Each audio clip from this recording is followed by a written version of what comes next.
형, 나 이 노래 어때요? 모두가 잠든 밤. 연습실 구석에서 울려 퍼진 이 한마디는 평범한 질문 같았지만 그 속엔 깊은 신뢰와 눈물겨운 인연이 숨어 있었다.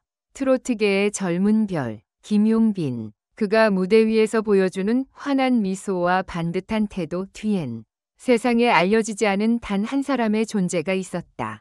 팬들은 그를 단순히 스타라고 부르지만 김용빈은 그 사람을 부장님이 아니라 단호히 형이라고 부른다. 이유는 단순하지 않다. 지난 7년 수많은 좌절과 도전을 거치며 버틴 김용빈의 뒤에는 언제나 그림자처럼 함께했던 한 남자가 있었다.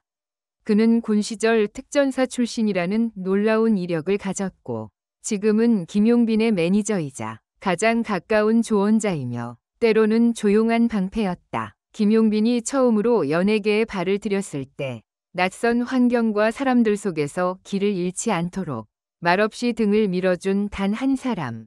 그가 바로 김용빈이 부장님 대신 형이라고 부르는 인물이다. 정장을 입고 있어도 항상 운동화를 신는 이유가 있어요. 언제든지 다시 무대 뒤로 달려갈 수 있도록요. 김용빈의 형이 처음으로 언론에 모습을 드러내며 한 말은 단순한 직업적 책임감 그 이상이었다.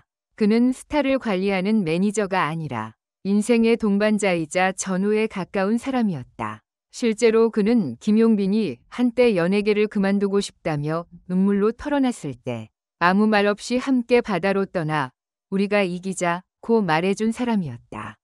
김용빈은 최근 한 방송에서 이 형을 언급하며 말문을 열었다. 사실 저는 형이 없었으면 이 자리에 없었을 거예요. 단순히 스케줄만 관리하는 사람이 아니라 제 삶을 함께 살아주는 사람이거든요. 관객석에 앉아있던 팬들은 그의 진심 어린 말에 눈시울을 붉혔고 멀찍이 서 있던 형은 모자를 깊게 눌렀으며 고개를 떨궜다. 이 특별한 형제 관계는 단순한 우정이나 회사 상하 관계를 넘어선다. 두 사람은 함께 길거리를 걷고 밤늦게까지 노래 연습을 하며 때로는 말없이 커피 한 잔을 건네는 사이. 언뜻 보기엔 매니저와 가수의 전형적인 모습처럼 보일 수도 있다. 하지만 자세히 들여다보면 그 속에는 군대에서 함께 생사를 넘나들며 형성된 전우애, 예능계의 험난한 바다를 함께 헤쳐온 동지애, 그리고 가족보다 더 끈끈한 유대감이 녹아있다. 한 제작진은 이렇게 증언했다. 보통 매니저들은 아티스트에게 예의를 갖추지만 김용빈 씨와 그의 형은 서로 편하게 장난도 치고 싸움도 해요. 그런데 놀라운 건 그 안에 깊은 존경과 신뢰가 있다는 거죠. 마치 진짜 형제 같아요. 실제로 팬들 사이에서도 김용빈의 진짜 친형 아니냐는 말이 돌 정도로 두 사람의 관계는 특별했다. 무대 위에서 수천 명이 시선을 받는 김용빈이지만 무대 아래에서는 여전히 그 형을 의지하며 살아간다. 스포트라이트를 받는 스타의 삶은 때론 외롭고 고되다. 하지만 김용빈에게는 언제나 손을 잡아줄 사람이 있다. 바로 부장이 아닌 형이다. 그리고 이제 그 형의 정체가 김용빈의 삶 속에서 어떤 의미인지, 그리고 두 사람의 감춰진 이야기가 드디어 세상 밖으로 드러나려 하고 있다. 이제 그 따뜻한 형제의 진실이 시작된다. 그는 항상 무대 뒤편에 서 있었다. 김용빈이 반짝이는 조명 아래에서 노래를 부를 때도, 관객의 환호 속에서 인사를 할 때도, 마이크를 내려놓고 혼자 숨을 고를 때도, 검은 모자에 무표정한 얼굴, 그리고 늘 입은 듯한 바람막이 재킷. 그가 누구인지 아는 사람은 많지 않다. 하지만 김용빈은 그를 부장님이라 부르지 않는다. 단호하게, 다정하게, 그리고 아주 조용히 형이라고 부른다. 그 이름은 강진호, 특전사 출신의 베테랑이자 현재 김용빈의 전담 매니저이자 스스로를 김용빈의 동반자라 부르는 남자다. 우리가 처음 만났을 땐 김용빈 씨가 21살이었어요. 세상이 무서웠던 시기였죠. 조그만 녹음실 한쪽 구석에서 혼자 기타를 튀기던 모습이 아직도 선합니다. 강진우는 그렇게 회상했다. 그는 10년간 특전사로 복무하면서 수많은 위기를 넘겼고 예능계라는 전장에 들어온 뒤에도 여전히 경계심과 신중함을 잃지 않았다. 하지만 김용빈이라는 존재는 그에게도 특별했다. 이 친구는 참 이상했어요. 눈빛이, 뭐랄까, 너무 많이 참고 사는 애 같았어요. 그래서 처음엔 이 친구 오래 못 버티겠다 싶었죠. 그런데 이상하게 내가 자꾸 도와주고 싶더라고요. 그의 말대로 김용빈은 데뷔 초부터 쉽지 않은 길을 걸어야 했다. 무명 시절엔 밤새 연습실 바닥에서 자기도 했고 방송국 대기실에서 도시락을 나눠 먹으며 하루를 버텼다. 가슴을 꽉 채우는 노래를 부르면서도 늘 불안한 눈빛이 가득했다. 그런 그에게 강진우는 군대에서 배운 함께 사는 법을 적용했다. 사람이 외로우면 무너져요. 내가 특전대에서 배운 가장 중요한 건 그거였어요. 내가 무너지면 옆 사람이 죽는다. 용빈이도 마찬가지였어요. 혼자 두면 안 되겠더라고요. 그래서 그는 매일같이 김용빈을 데리고 다녔다.